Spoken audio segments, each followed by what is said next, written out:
Mysterious death of Cory Monteith. It's going to take Coroner several days to complete the autopsy. We're learning more this morning also about how Glee will go on without him. ABC's Neil Karlinski has the new details from Vancouver. Good morning, Neil. George, good morning. We're outside the hotel where Cory Monteith died this weekend, and take a look at this. The wall of flowers and tributes just continues to grow. That as family and friends just try to grapple with how he died. How could a 31-year-old, very fit and seemingly healthy man suddenly die alone in his hotel room?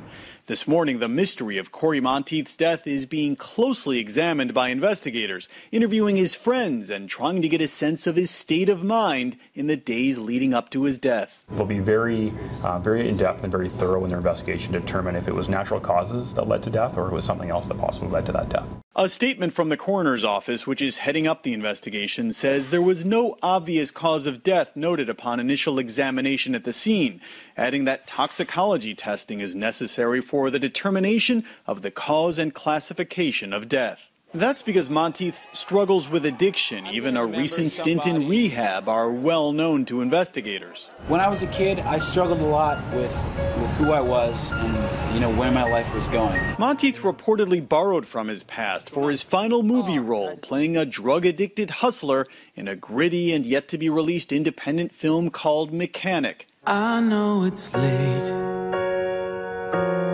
I know you're weary. Meantime, producers of Glee, the show that relied on Monteith, had been preparing to shoot fresh scenes with him for the new season in just weeks, with a large storyline for him specifically. Can Glee move on from this? Yes, but I think it does so with a giant hole.